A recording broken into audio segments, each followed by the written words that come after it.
Vous créez du contenu, mais vous savez qu'il y a des points à améliorer? C'est tout à fait normal. Et justement, pour vous aider, je vous présente aujourd'hui quels sont les faux pas à éviter avec sa création de contenu. Les médias sociaux en affaires est votre rendez-vous hebdomadaire pour en connaître davantage sur les différents réseaux sociaux et les plateformes de création de contenu dans un contexte d'affaires. Chaque semaine, je, Amélie Delebel, répondrai à une question thématique qui vous permettra d'appliquer concrètement ces conseils pour votre entreprise. C'est parti! Salut et bienvenue sur les médias sociaux en affaires, épisode 118. Et aujourd'hui, je réponds à la question: quels sont les faux pas à éviter avec sa création de contenu?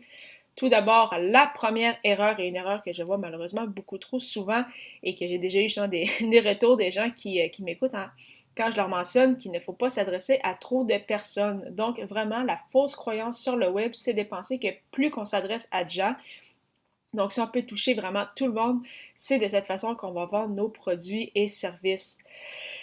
Malheureusement, je vous assure que ce n'est pas comme ça que ça fonctionne.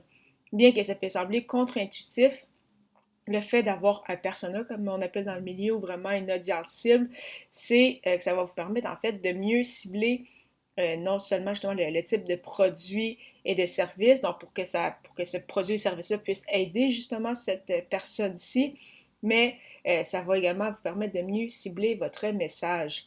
Parce qu'on ne va pas s'adresser de la même façon à un homme de 60 ans qu'à une jeune femme de 20 ans, et probablement qu'ils ne sont pas rendus au même point dans la vie et qu'ils n'ont pas les mêmes défis, les mêmes pain points, comme on dit en anglais. Donc, justement, de savoir à qui on s'adresse, savoir où est-ce qu'ils en sont dans leur parcours, c'est quoi qui est leur besoin, vraiment, ça va vous permettre d'adapter votre message, mais également ce que vous souhaitez offrir.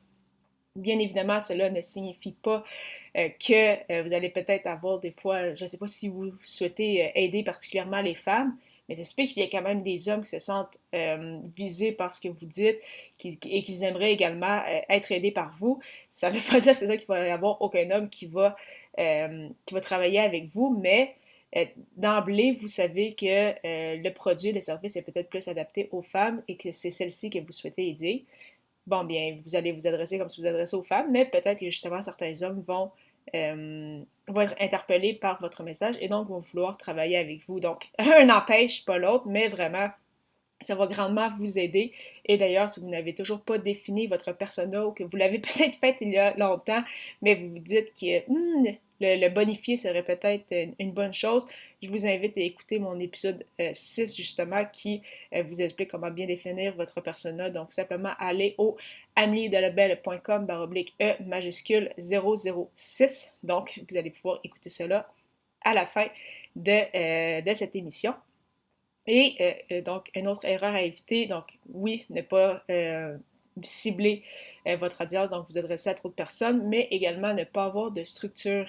Et ça, c'est vraiment avec votre création de contenu, que ce soit avec un podcast, avec vos articles de blog, avec vos vidéos, vos publications sur les réseaux sociaux ou autres, c'est vraiment important d'avoir une structure lors de la création de vos pièces de contenu.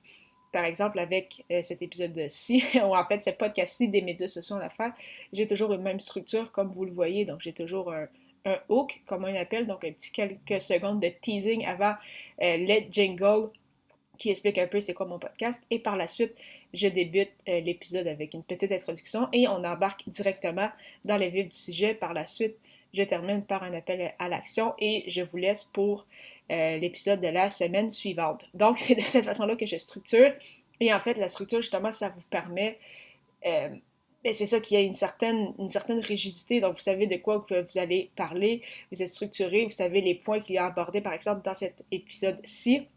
Et donc, c'est plus facile pour vous de livrer un peu la marchandise parce que si vous avez par exemple votre sujet principal, eh bien c'est facile peut-être de partir dans toutes les directions et ça va peut-être pas nécessairement pointer vers l'endroit où vous souhaitiez que ça se rende pour justement faire par exemple votre appel à l'action par la suite. Vous allez peut-être vous perdre un peu dans vos idées. Au niveau du podcast, ça va peut-être beaucoup de montage, mais c'est la même chose au niveau de la vidéo. Donc vraiment, c'est très important d'avoir une structure quand vous créez vos pièces de contenu, mais également la même structure quand vous décidez d'en faire la promotion. Donc, on sait qu'avec le podcast, c'est important d'étirer sa promotion pour toucher un maximum de personnes. Donc, si par exemple votre épisode sort les lundis, comme c'est le cas des médias sociaux en affaires, on le sait qu'il ne faut pas faire toute la promotion le lundi, parce que si jamais il y a une personne qui n'était pas présente sur les réseaux cette journée-là, eh bien, elle ne saura peut-être pas que vous avez publié un nouvel épisode, elle n'en entendra plus parler de toute la semaine et vous l'avez perdu pour cette semaine-ci. Donc, c'est pour ça qu'on va vouloir étendre sa promotion tout au long de la semaine sur nos différentes plateformes. Et pour faire cela, il faut avoir un calendrier pour savoir justement à quel moment qu'on va publier, quel message qu'on va mettre de l'avant avec peut-être justement le visuel en question. Donc, encore une fois, la structure qui est très, très, très importante. Et finalement, la pire erreur que vous pouvez faire, ce n'est pas de ne pas avoir votre persona ou de ne pas avoir de structure, c'est vraiment de ne rien faire du tout. Donc, de ne pas créer du contenu, d'avoir trop peur du jugement, je ne sais pas, d'avoir peur au niveau technique ou n'importe quelle autre crainte que vous avez actuellement. Vraiment, le pire, c'est de ne rien faire. Donc, la bonne ou la mauvaise nouvelle dans tout ça, c'est quand vous faites de la création de contenu, c'est sûr que vous allez faire des erreurs. Je veux dire, j'en ai fait beaucoup, je continue d'en faire. Je pense que j'en fais quand même moins que par le passé, mais j'en fais quand même encore. Donc, vraiment, il y a toujours matière à amélioration, peu importe qu'est-ce qu'on fait, depuis combien de temps on le fait. Donc, vraiment, l'important, c'est de vous lancer et vraiment, vous allez vous améliorer au fur et à mesure. Donc, vraiment, lancez-vous. C'est le message que j'ai à vous dire si ce n'est pas déjà fait. Mais c'est certain que justement de savoir à qui vous vous adressez, que vous savez que vous maîtrisez votre sujet, vous avez une structure, eh bien c'est certain que vous allez faire moins d'erreurs que si vous décidez de vous lancer dans le tas, comme on dit, et advienne que pourra. Donc, bien évidemment, c'est sûr qu'on est capable de faire un peu de préparation, un peu en arrière de cela, mais vraiment, au final, c'est important de se lancer et on va apprendre justement à s'améliorer au fur et à mesure. Donc, vraiment au plaisir de vous écouter ou de vous voir sur les plateformes si vous lancez prochainement votre projet. D'ailleurs, pour vous aider en lien avec la création de contenu, si vous souhaitez lancer un blog ou un podcast, mais vous ne savez pas par où commencer, je vous propose mon guide gratuit, Le pouvoir de la création de contenu, qui vous livrera les premières étapes pour démarrer votre aventure dans la création de contenu. Donc, pour le télécharger, simplement vous rendre au ameliedelabel.com/guide. À l'épisode 119, je répondrai à la question « Comment célébrer la journée du podcast ?» À très bientôt!